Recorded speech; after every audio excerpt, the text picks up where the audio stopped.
maal jennaan nama si qofa miti warri biyyallee waan dhagahuu fi deetaa yookaan ammoo jechuun interneetii guddaa hin qabnu nu gaggabaabsii mata duree nutti himi jechuun oduu baay'een dheeratini gaggabaabsaa nu deemi waan naan jedhaniif fi waan naan jedhaniif anillee gaggabaabsaa deemuu yaada. Kanaafuu jechuun har'a mata duree haasofnu gaggabaabsaa deemna guyyaalleen Jumaata armaan duuba warri garee ka Ameerikaa jiraatu salaata deema. Waqtiin Jumaalleen gaha waan jiruufi gaggabaabsaa deema. Daawwattoota jaallatamuuf kabajamoo ardaa jirtan hundattuu oolmaa bultiin badhaadha. Nageenyi keessan saafii nageenyi afata yoyaa ana haa dhufu harka fuune asham noora isiniin jenne nagaa fayyaa qabdu biyya jirtan qilleensi akkam haalii afuurii siyaasaa dhawati onni siyaasaa Oromiyaa ka Itoophiyaa ka Gaaf Afrikaa maal fakkaata maal haasawaa jirtan waa'ee dhawata siyaasaa Gaaf Afrikaa keessattuu dubbii Oromiyaa akkasumas haala waan filannoo deemaa jiru fakkaatu kan irraa haasa'uu deemna. Duula addattuu banamee jira jechuun warra paartiilee Oromoo ka socho'aa jiran keessattuu KFO irratti keessattuu Jawaar Mohammad irratti duuli kun maaliif barbaachisee bu'aan duula kana maali ka jedhu irraa haasa'uu deemna. Paartiileen siyaasaa Oromoo maaltu jiranii haalli isaan itti jiran maal fakkaata haalli Wallaggaa maali aktivistoonni biyya galaa jiran kun yookaan biyyattu galaa jiran biyyattu galaa jiran jiruu warra maal ta'uu deemti maaltu warra eegata waan gosni illee dubbachuu deemna. Wani nu haasa'uu feenu waan hedduudha. Warra dhuftan horaa bulaa ulfaadhaa qoqqooda facaasaa waliin gaha daawwattoota jaallatamoo fi kabajamoo sagantaan keenya kallattii kasuduudaa kamnisoota irraa isinii dhufu har'a jalqabuu fi daqiiqaa muraasattuu hafee hagnami xiqqoo daddabalu eegna saniin boodattu kallattiidhaan sagantaa keenya ka har'aa ka oolmaa Oromiyaa oolmaa Gaaf Afrikaatii fi Itoophiyaa akkasumas kan Ameerikaan itti jirtu ka xinxaalluu fi odeeffannoo adda addaa isinii dhiyeessinu as magaalaa St. Paul Minnesota irraa kallattiin yookaan sududaan isinii dhufa. Warri hagamma dhuftan horaa bulaa ulfaadhaa warri biraa akka dhaga'uu barbaadan dhaamsi kana jechuun yookaan ammoo jechuun Facebook kan akka namni odeeffata isa dhagahee waliin ga'u faffacaasaa qoqqoodaa faffacaasaa nam 500 nam mul'achaa jira ammaan tana jechuun odoon hin jalqabneen duubatti namni kuma hin dabraa jedhee yaada. Odeeffannoon jechuun isinii kenninu kun yeroo sarraftan irratti hojjannaa odeeffannoo Oromiyaatiif odeeffannoo wayitaawaa ammaa kana social miidiyaan bombii hiyyeessa eenyutu jedhee Abiyyiin jechuun bombii qaba Abiyyiin nukleerii qaba nukleeriin qabu misaayilii qaba meeshaa waraanaa gurguddaa Faransaay irraa fidateedhani yookaan fidachuu deemaa command post qaba Jawaar Mohammad uummata qaba Jawaar Mohammad ammoo jechuun waraan gos kennaa ka Facebook kan kaffalamneef illee ni qaba Kadiro fanamattuu kaffalaa fi Jawaaritu kaffalaa fi jedhama Jawaar eessa fuudhee biragas geettu nu kaffalaa jechuun nu jechuun waraani social media yeroo kamiyyuu caalaa hidhanne jechuun tamsaasa kenna ka kallattiitiin akkasumas tamsaasa kenna ka adda addaatiin waan Oromiyaa keessa jirtu isin beeksisuu fi waan isin dhagahuu qabdan akka isin dhageettaniif akkasumas haala Oromiyaa kan ammaan kan jiru akka isin hubattanii fi keessattuu filannoo kan gubbaatti namni keenya jechuun akka dammaqee socho'ee hojjetu. Wanni amma nuti jirru kun inni mootummaan Abiyyi kun waan hamaatti nuun deemutti jira irratti jechuun dammaqnee ija banannee waan kan hordofnu malee qabsoon Oromoo akka malee butamuutu jira. Qabsoon Oromoo bifa haaraa waan yoo akka gaariitti finiinsinee filannoo qofa osoo hin taane karaa biraalee itti gurmoofnee dura sochoon malee haalli amma nuti jirru salphina guddaatu jira. Haalli nu amma itti jirru haal baay'ee nama yaaddeessu. Haalli nuti jirru haala akka malee hamaatidha. Daawwattoota jaalatamuuf kabajamoo warri hagammaa dhuftan horaa bulaa ana haa dhufuuti. Warri biraa akka dhaga'uu barbaadanii dhaamsi kana faffacaasaa waliin gayaa lakkoofsi nama dabalaa jira. Tamsaasni keenya ka qajeelan jechuun Minnesota irraa isinii darbu jalqabuu fi daqiiqaa muraasa qofattuu jira lakkoofsi nama dabalaa jira. Gabaasa irraa keessatti jechuun waa'ee filannoo duula boordiin filannoo paartiin biltsiginnaa jechuun KFO gubbaatti bansiise sunirra haasa'uu deemna. Duula sun qofaa miti Feesbuukii wajjin tahuun duulii guddaattuu jechuun banamuu deema. Aktivistoota goskiyyaa kan Feesbuukiin isaanii haak tahuu, Feesbuukiin isaanii cabuu, Feesbuukiin isaanii hatamuu, Feesbuukii warra butamuu, Feesbuukii warra ammoo hunda caal cufsiisuu carraaqaa jiran. Namni Feesbuukii keessan qabdan paaswoordii jajjabaa godhadhaa irra haasa'uu deemna. Duulii warra karaa Feesbuukii maal akka isaan tahuu deeman warra biyya irraa ol galchaa jiranillee waan isaanii odeeffannoo qabna sullee haasa'uu deemna. Gorsi warra illee qabna. Gorsi waan biyya keessaa qabna jechuun. hayyee warri hagamma dhuftan horaa bula warri qoqooduu jirtan qoqooda karaa Facebook qofa miti karaa social media YouTube illee ni argamna kanaafuu tamsaasii kun jechuun eegaa sirraa dhumateen duubatti karaa Facebook tiitti download goona YouTube itti dhiifama YouTubein ki Kadiro Elemooti maqaa kiyya guutuudha sullee daawwadha maamil godhadha qoqooda faffacaasaa share like subscribe comment godha subscribe godha sunillee YouTube kenna wanni nu guyyaa guyyaan hojjannu kun yoo nan biraan bahee jechuun namni nu faffacaase yoo wanni nu guyyaa guyyaan hojjannu namni nu dhagahe yoo waan nu guyyaa guyyaan hojjannu namni irra haasa'uu jalqabe yoo waan nu guyyaa guyyaan goonu namni nu jaalate jechuun bu'aan nu waan kana irraa argachuu barbaannu kana bu'aan nu barbaannu akkisan jechuun odeeffannoo wayitaawaa odeeffannoo qabatama odeeffannoo dhugaa odeeffannoo qabsa Oromoo tumsaa odeeffannoo jechuun keessattuu haala siyaasa Oromoo kan maantana jiru namni keen odeeffannoo dhabaa fi akka jechuun sagaleen isaa hin hatamne namni keenya odeeffannoo dhabaa fi akka lagaan lamuu hin malan namni keenya odeeffannoo dhabaa fi akka lamuu mirgi isaa hin sarbamne namni keenya odeeffannoof akkasumas oduudha birraa kahee akka duubatti hin hafne namni keenya waan jiru kan beekee murtinaa tahaa murtinaa tolaa jedha akka murteeffate deemuu duratti dandayu akka siyaasa isaatiif naa tolaa waan jedhu kan waliin irratti hojjennu ay daawwattoota jalatamoo fi kabajamoo lakkoofsi nam kuma tokko guutee jira kanaafuu tamsaas kallattii kaammaan kana Minnesota magaalaa St. Paul irraa jalqabna ka daawwachaa jirtanii qophii kenna ka jechuun waa'ee xiinxalaa fi odeeffannoo Oromiyaa magaalaa St. Paul Minnesota irraa kallattiin yookaan ammoo qajeelootti sududaan yookaan takkaayyuu diriiran isinii darbuudha gabaasaa kenna kaardhaa keessatti waa sadii afur haasa'uu deemna ka jalqabaa kana ka jalqabaa masaajidii mooxattuu gubate mooxaa naannoo Amaaraa keessatti masaajidoota yookaan ammoo masgiidotaa fi akkasumas qabeenyi warra muslimaa kan gubate kana ijaaruu fi guutuu addunyaatti sagantaa maallaqa walitti qabuutti godhamaa jira. Baatiin kun ammajjiidha. Ammajjii 22 guyyaa jechuun duulii kun itti jalqabu. Kanaafuu warri rabbiin jechuun isinii tole warri jechuun maallaqa qabdanii warri gargaaruu dandeettanii masaajidoonni mooxaa kun akka isaan deebi'anii ijaaraman waan dandeettaniin gargaara bir dhaabadda.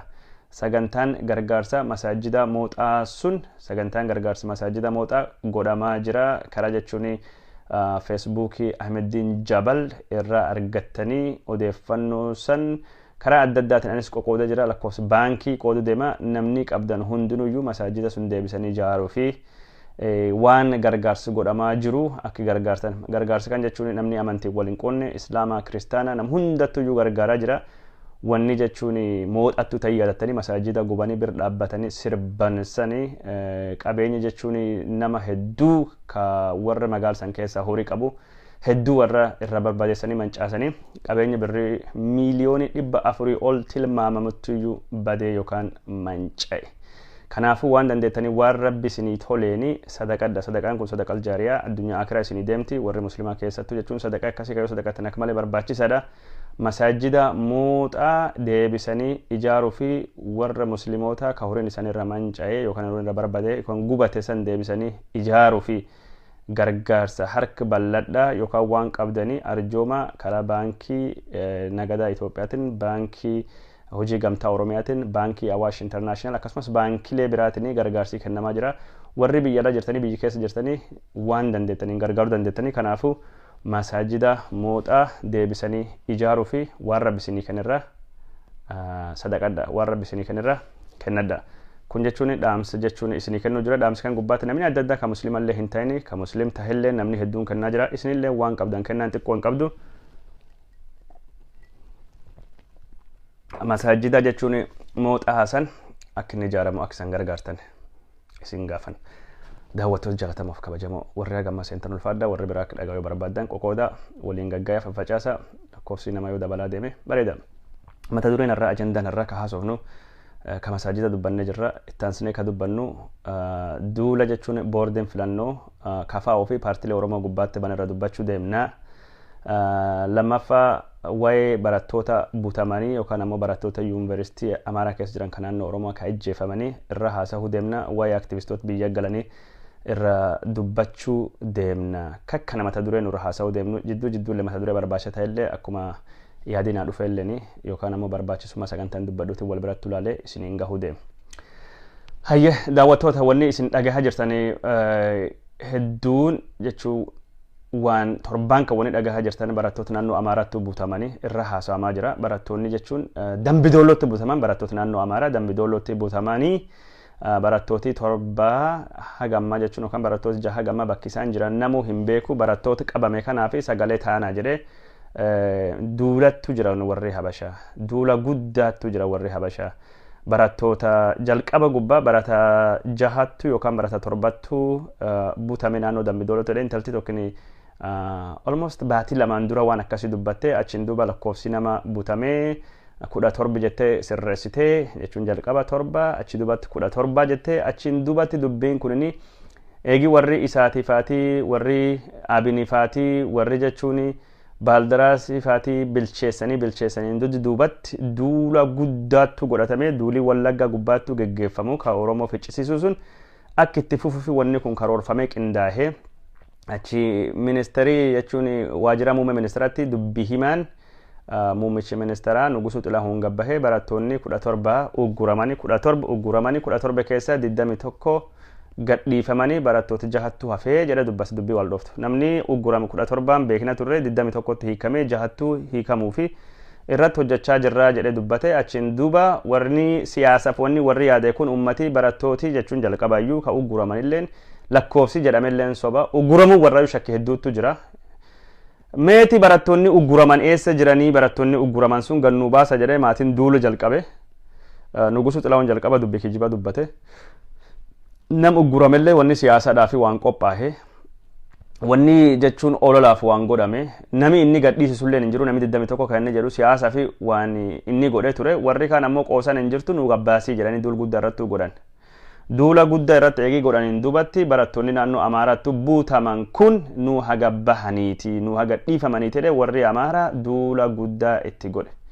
Duula guddaa eegii godheen duubatti mootummaan muddame. Duula qofa odoo hin taane hiriirii nagayaa magaalota naannoo Amaaraa hunda keessattu dhoo'e. Duulii kun hin dhoo'ee achiin duubatti jechuun Nugusuun fa'aatii muddaman magaala naannoo Amaaraa hunda keessattu dhoo'e.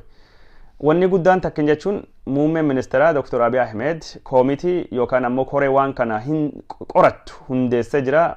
Warri jechuun naannoo Amaaraa ka ijoolleen irra buutamti jedhaman masaraa biyyaalessaa keessattuu yaamee dubbisee jira. Wata kalama sirratti jedhuti.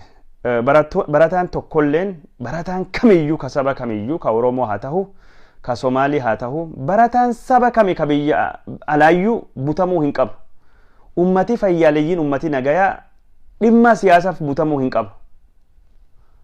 Butamuu hin qabu. Gurbaa tokko gaallaxiin bedha kun deemuu qaba. Baalagii argitanii waan nama arrabsa. Butamuu namni tokkooyyuu hin qabu. Namni takka butamuu hin qabu waa'ee siyaasatiif. Namni takka butamuu hin qabu. Sun irratti walii galla. Garuu dubbiin kunin namni tokko butamuu hin qabu jennaas qofaan dhiisu miti. Dubbiin kun Abiy Ahmed dubbachuun isalleen hammeen hin qabu. Naannoo Amaaratti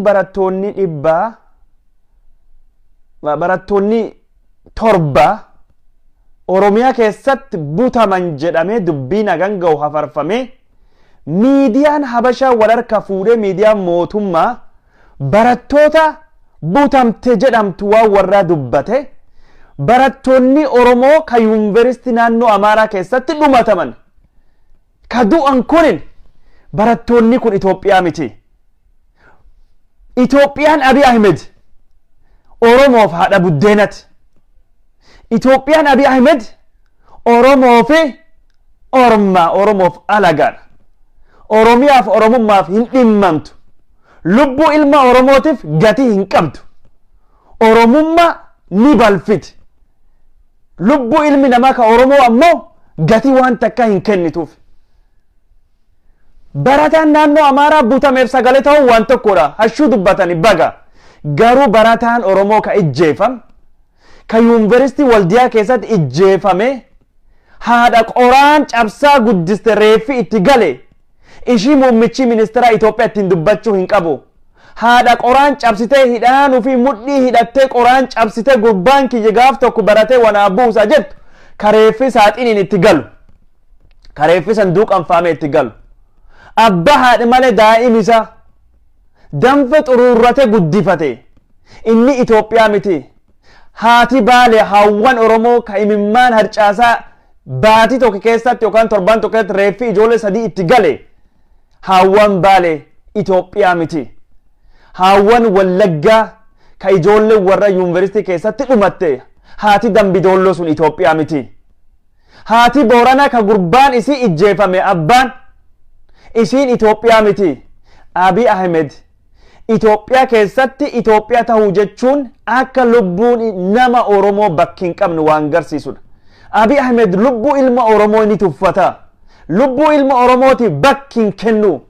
Lubbuu ilma Oromooti kabaja hin qabu. Kabaja waan takka Oromoo hin qabu. Mee guyyaa takka warra Amaaraa torbaan lama keessatti warri wacee jennaan masaraa biyyaalessaa keessatti walittuu qabe koree ittaanaan ministeera muummee hoggonu ka Dammaqa Mokkonnin dhaabbate. Hawwan Oromoo ka ijoollee warra dhumatte kun hin haqi hin qabani. Barataan 70,000 oli ka naannoo Amaaraa keessatti uggurame ka Oromoo waan isa namni dubbatu eenyuttu jira. Barata Oromoo ka du'e, barata Oromoo ka ijjeefame shaneef meeshaa taatanii humni badiif meeshaa taatan jedhe Taayyee Danda'aa bahanii abaaraa turan. Reef nama du'e ka Oromoo reeffi isaa lafatti jalatti bakki du'etti abaaramaa ture. Humni badiitu isiniif fayyadama waan hojii keessanii argattanii jedhame barataan Oromoo ka du'e jechuun haqa argachuu dhiisi. Haadhi isaa abbaa isaa maatii isaa ka namni irra hafa jedhee jajjabeessu rabbi obsi isinii haa kennuuti jajjabaadha ka jedhamu miti. Barataan Oromoo bakki du'ettiyyuu abaaram. Hawwan Oromoo kunin Itoophiyaa miti. Abiy Ahmed hagas cufaayyuu Oromoo isin tuffata. Abiy Ahmed hagas cufaayyuu bakki hin qabdanii namni Oromoo. Reeffi keessan bakki hin qabu. Jiraan keessan bakki hin qabu. Barataan keessan bakki hin qabu. Beekan keessan bakki hin qabu. Yoo namtichi kunin Oromoo tahaa jettanii yaaddan taate Oromoo hin ta'u beekadha. Namtichi kun abadan Oromoo hin ta'u farra Oromooti. Namtichi kunin Oromoo jechuun hin dhiigu, Oromoo hin rifatu, hin na'u. Oromoo jechuun coraan isaa gogaan isaa walitti hin butamu. Oromoo dhumattu hin golgolaa'u, hin suukannaa'u. Oromoon dhumattu farra. Oromoon dhumattu yoo Oromoon dhumatte barata badiif itti fayyadamanii humni shaneettu jira, humni sun dhahamuu qaba. Humna baluutti jira, humni sun dhahamuutu jira. Warri yuunivarsiitii keessatti balaa baasisutti ka duub jirutti dhahamuutu jira. Jawaar Mohammadiitu dhahamuu jira jedhame. Maaliif jechuun Oromoon jechuun lubbuun isaa kabaja dhaba. Abiy ilma Oromoo ka jettan ilma abbaa gadaa ka jettan maaliif hawwan Oromoo imimmaan warra akkas tuffata. Abiy jechuun nama namaa mararfatu jettan isa hawwan warri bira deemee imimmaan irraa haqu arginee jirra. Abiy isa maatii warri jechuun hogganoota Habashaa ka du'e ka Habashaa wayaa gurraachi keewwatee waliin ba'u arginee jirra. Isa jechuun dhukkubsata naannoo warra jechuun ka hospitaala ciisu deemee dubbisee arginee jirra. Nama Oromoo ka dabaan du'u, nama Oromoo ka ijjeefamuufi Abiy naasuu akkam dhaba, marartii akkam dhaba. Akka bulchaa biyyi tokkotti Itoophiyummaan nami maaliif wal caalaa? Maaliif Oromoon tuffatamaa? Maaliif Oromoon lubbuun isaa gatii hin qabne? Maaliin dhiiroof gaafadhame isin? Namichi kun hagan nu tuffata. Hagas Oromummaa tuffata. Hagas Oromummaa awwaalaa. Hagas lubbuun nam kennas bira kabaja waan tokko hin qabne kabaja dhabe. Barataan jechuun reeffi isaa sanduuqaan fa'amee haadhi isaa ka Booran jirtu abbaa isaatti gale. Barataan reeffi isaa jechuun haati abbaan naa barata jettee reeffi isaa fa'amee Wallaggaatti gale. Barataan jechuun haadha abbaan isaa naa barataa jedhee qoraan cabsanii guddisan ka reeffi isaa fa'amee Baaleetti gale. Barataan jechuun reeffi isaa fa'amee jechuun Oromiyaa naannoo adda addaatti gale. Hawwan warri kana, abbootiin warri kana, obboleeyyan warri kana maaltu itti dhagahama? Laala akka Abiyyiin jechuun Oromoo tuffatu, akka inni Oromummaa tuffatu, akka inni lubbuu nam kennaa tuffatu. Nu jechuun kabaja addaa Oromoo nu godhi jenneeni hin jiru. Nu Oromoodha nu keessa dhuftee waan addaa nu godhi. Du'a nam Oromoo bifa addattuu faarsi. Oromummaa dubbadhechan jira. Bakka jechuun saba biraatiin jechuu kennitu. Bakka san Oromoo hin dhoowwatini. Oromoollee nama. Lubbuun Oromoolleen gatii qabdi. lubbuun Oromoolleen jechuun lubbuu ilmi namaati, lubbuu busaawaa bineensa daggalaati miti. Mararfachuufi qabda.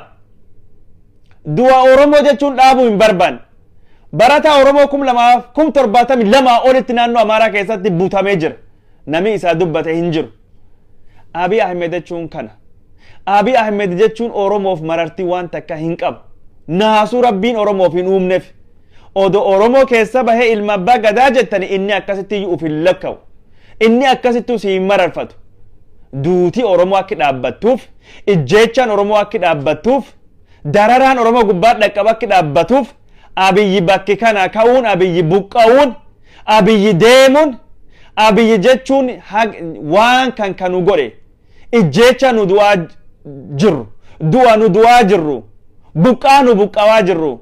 Qaanii akka uummatatti nurra dhaqqabe, faf nurra dhaqqabeef itti gaafatamaan Abiyyidha. Odoo sila jechuun muummeen ministeera saba Oromooti ala ta'e wanni Oromoon irra taate kun tokkolleen hin ta'u. Nama kenna, abaluu kiyya, ilma abbaa gadaa kiyya, saba kiyya, muummee ministeera kiyya, Abiyyi kiyya, dhaadhiiwwan kiyya, OPDO kiyya, biltsiginnaa kiyya, inni waan gaarii garaattu na yaada. Waan bareedaa na herrega yeroo hin qabu yeroo kenninaafi wanni kun dhumatti jedhe Oromoo yeroo kennaafi de callis malee Oromoon har'a du'a isaati fi hiriir bahuu dadhabe jechuudha. Naannoon Amaaraa sochoote namni 7 butamee jedhame namni 6 naannoon Amaaraa sochoote hiriiri lafti socha'ee jechuun magaala naannoo Amaaraa keessatti hiriiri gurguddaan geggeeffame mootummaan balaaleffatame mootummaan muddame sadarkaa waajjira muummee ministeeraatti maalidha? Garee waan kan qorate furmaata kennuufi dhaabame maatiin jajjabeessina beenyanii kenninaafi jedhamee wanni akkasii haasawame muummechi ministeeraatiin dhufanii wal argan. Oromoon har'i jechuun hiriir nagaa godhuu hin danda'u. Oromoon har'i jechuun hiriir nagayaati miti. Oromoon gabbahee jechuun waa godhuu hin danda'u. Maali? Ijoollee Oromoo ka dhumaa jirtu dubbachuun, ijoollee Oromoo ka hidhamaa jirtu dubbachuun waajjira muummee ministeera ka Oromoo balaaleffatuudha jedhe yaada. Oromoon har'a lubbuu isaati gatii kennaa hin jiru Oromoon. Lubbuu isaati jechuun bakki kennaa hin jiru. Nam isa ka du'e dubbachaa hin jiru. Yaa Oromoo yoo Abiyyi herregattan taate Abiyyi isin hin herregatu.